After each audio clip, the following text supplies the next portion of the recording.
about. Ideas of the world which are built into the very nature of the language we use, and of our ideas of logic and of what makes sense altogether. And these basic ideas I call myth, not using the word myth to mean simply something untrue, but to use the word myth in a more powerful sense. A myth is an image, in terms of which we try to make sense of the world.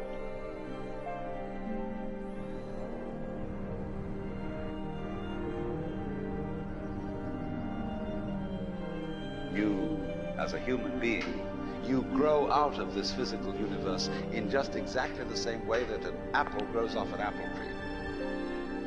So let's say the tree which grows apples is a tree which apples.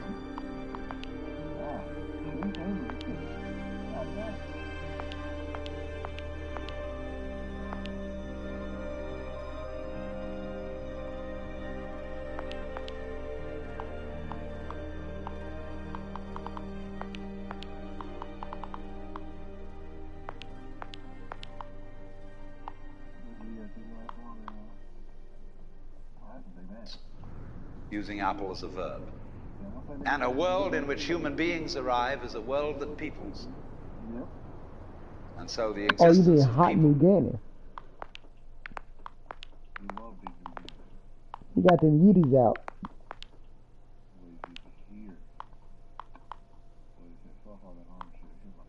is symptomatic of the kind of universe we live in. Just as hair on a head is symptomatic of what's going on in the organism. But we have been brought up not to feel that we belong in the world. So our popular speech reflects it. We say, I came into this world. You didn't, you came out of it. We say, face facts. We talk about encounters with reality. As if it was a head-on meeting of completely alien agencies, and the average person has the sensation that he is a somewhat that exists inside a bag of skin, the center of consciousness, which looks out at this thing, and what the hell's it going to do? Jerome, come check out my stream on the I recognize on the you. You kind of look like me, and I've seen myself in a mirror, and you look like you might be people. So maybe you're intelligent, maybe you can love too. And perhaps you're all right. Some of you are anyway. You've got the right color of skin, or you have the right religion, or whatever it is, you're okay. But there are all those people over in Asia, Africa, and they may not really be people. When you want to destroy someone, you always define them as unpeople.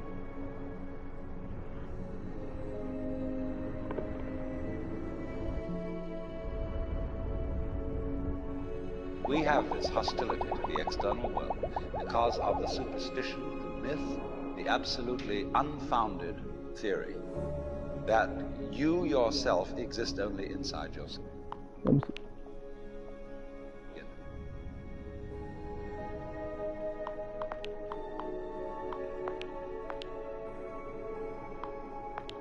Oh, yeah, the Bruce Lee. I'm like, oh, that's the one you should have said. Oh, my, that's. I feel it.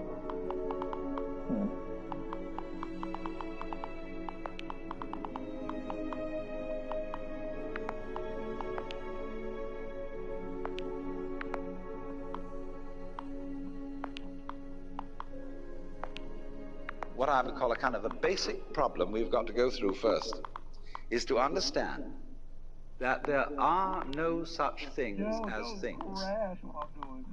That is to say, separate things. That is only a way of talking.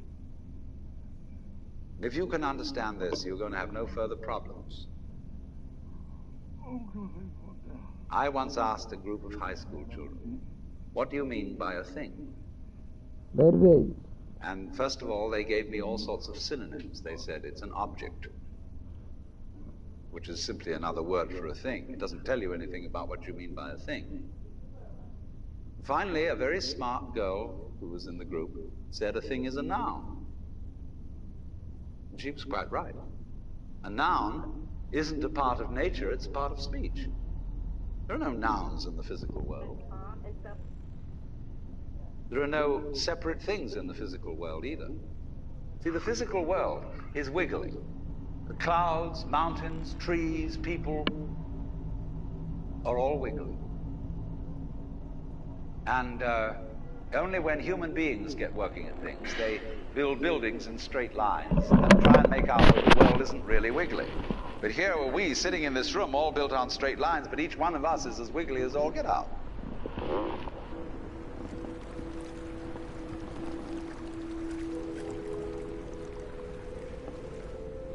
Now then, when you want to get control of something that wiggles, it's pretty difficult, isn't it? You try and pick up a fish in your hands, and the fish is wiggly and it slips out. What do you do to get hold of the fish? You use a net. And so the net is the basic thing we have for getting hold of the wiggly world. A net is something regular. And I can number the holes in a net. So many holes up, so many holes across. And if I can number these holes, I can count exactly where each wiggle is in terms of a hole. I'm about to get off, Caleb. This girl in this weed shit is But in order to do getting that, out of I've got hand. to break up the wiggle into bits. And I've got to call this You heard a me, Caleb? specific bit, and this the next bit of the wiggle, and this Hello? the next bit, and this the next bit of the wiggle. And so these bits are things which I mark out in order to talk about the wiggle, in order to measure it, and therefore in order to control it. But in nature, in fact, in the physical world, the wiggle isn't bitted. So the world doesn't come thing. You and I are all as much continuous with the physical universe as a wave is continuous with the ocean. The ocean waves, and the universe peoples. And as the wave, I wave at you and say, you. The world is waving at me with you. And saying, hi, I'm here. But the way we feel and sense our existence, being based on a myth that we are made, that we are parts, that we are things, our consciousness has been influenced so that each one of us does not feel that. We feel we have been hypnotized, literally hypnotized, by social convention into feeling and sensing that we exist only inside our skins. That we are not the original bang, but just something out on the end of it. And therefore we are scared stiff. Because my wave is going to disappear. And I'm going to die. And that would be awful.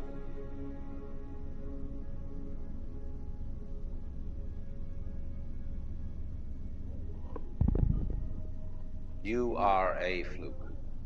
You are a separate event. And you run from the maternity ward to the crematorium, and that's it, baby.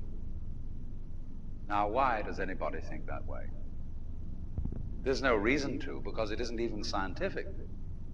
It's just a myth. And it's invented by people who wanted to feel a certain way. They want to play a certain game. Camus said there is only really one serious philosophical question, which is whether or not to commit suicide. Should you or not commit suicide? This is a good question. Why go on? And you only go on if the game is worth the candle. Now, the universe has been going on for an incredible long time.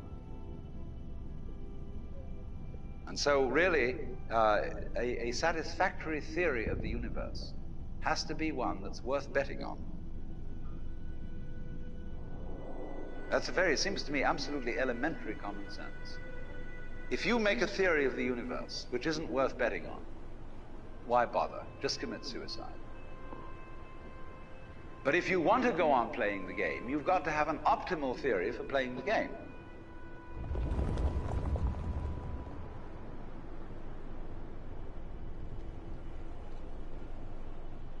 If there is any such thing at all as intelligence and love and beauty, well, you found it in other people. In other words, it exists in us as human beings. And as I said, if it is there in us, it is symptomatic of the scheme of things. We are as symptomatic of the scheme of things as the apples are symptomatic of the apple tree or the rose of the rose bush.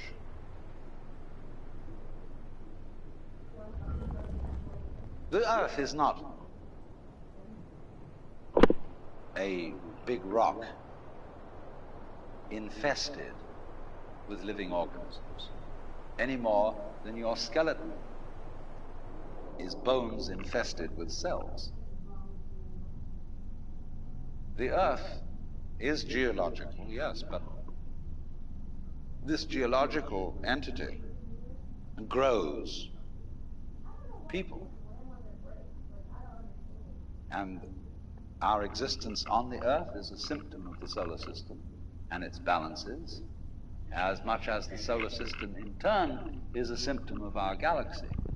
And our galaxy in its turn is a symptom of the whole company of galaxies. Goodness only knows what that's in.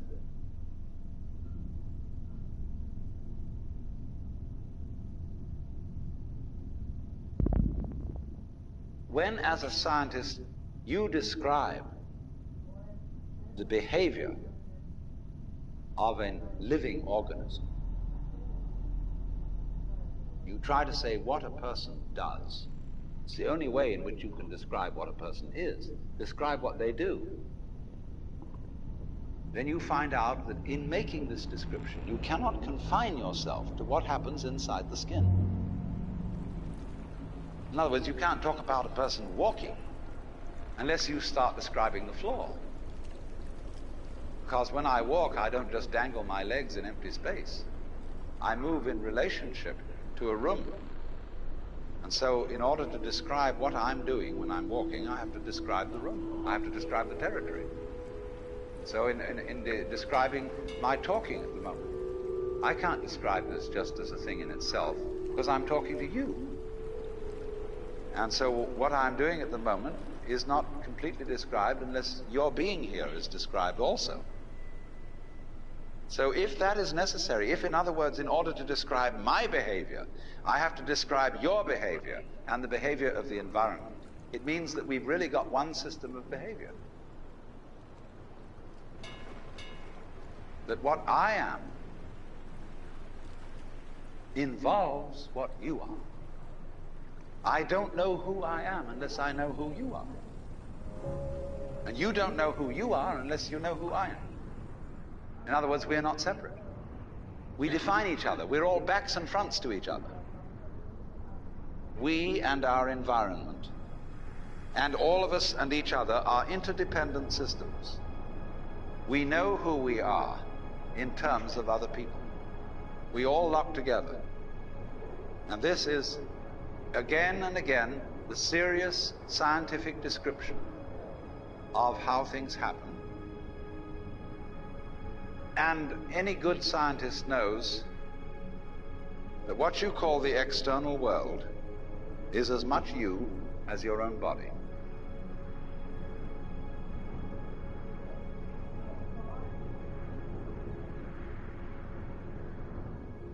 Your skin doesn't separate you from the world. It's a bridge through which the external world flows into you, and you flow into it.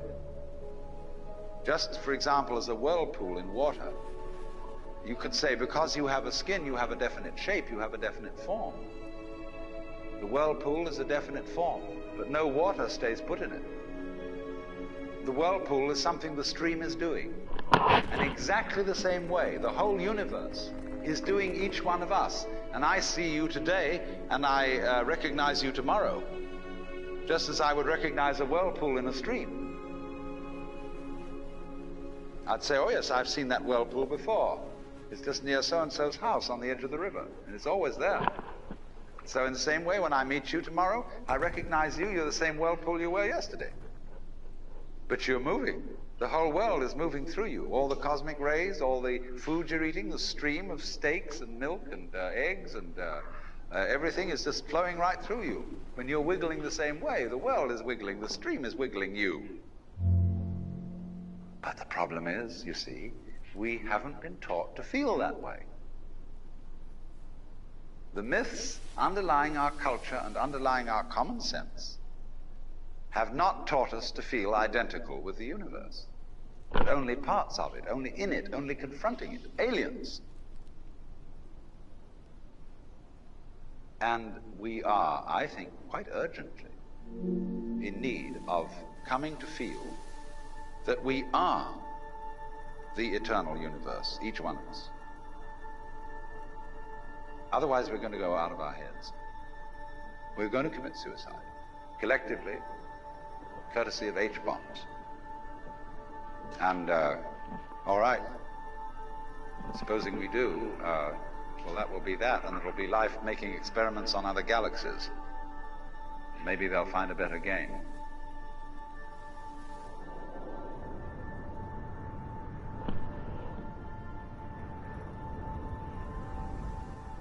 I wonder if it's ever struck you how curious a thing it is that most of the things that we experience, we regard as things that happen to us, which we ourselves do not originate, which are events expressing some sort of power or activity that is external to ourselves. And if you consider that, you realize that what you mean by yourself is rather narrowly circumscribed. Even events that go on in our own bodies are put in the category of things that happen to us in the same way as things that go on in the world outside our skins. If there's a thunderstorm or an earthquake, well, it happens to you. You're not responsible for it. But so in the same way, when you have hiccups, you didn't plan on it. If you have belly rumbles, you had no intention of doing it. And as to the catastrophic act of getting born, well, you had nothing to do with that. And you can spend all your life blaming your parents for putting you in the situation in which you find yourself. And this way of looking at the world in this sort of passive mood as something that happens to you goes right down to our general feeling about life. It goes down to the way in which we have been accustomed to look at human existence as a precarious event in a cosmos that, on the whole, is depicted as being completely unsympathetic and alien to our existence.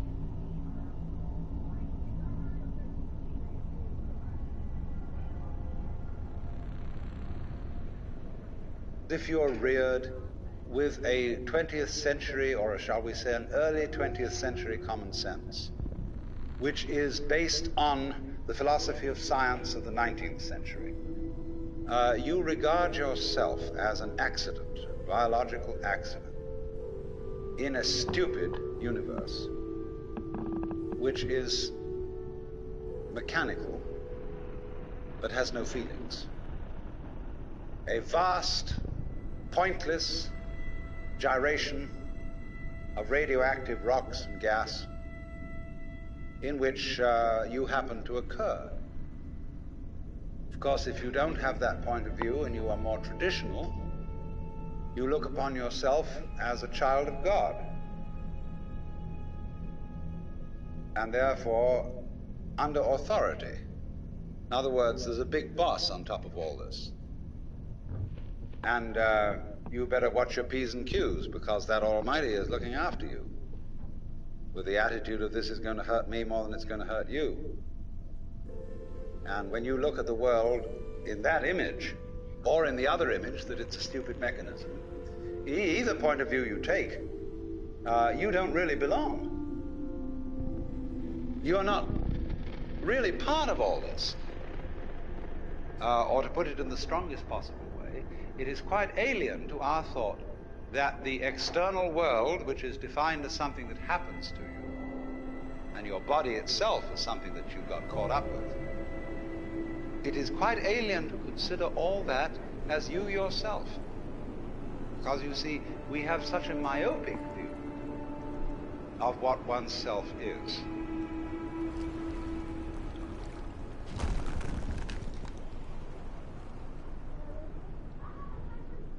Now, we come here to an extremely important principle, which is the different points of view you get when you change your level of magnification. That is to say, you can look at something with a microscope and see it a certain way. You can look at it with the naked eye and see it in a certain way. You look at it with a telescope and you see it in another way. Now, which level of magnification is the correct one? Well, obviously, they're all correct. They're just different points of view. When we examine our bloodstream,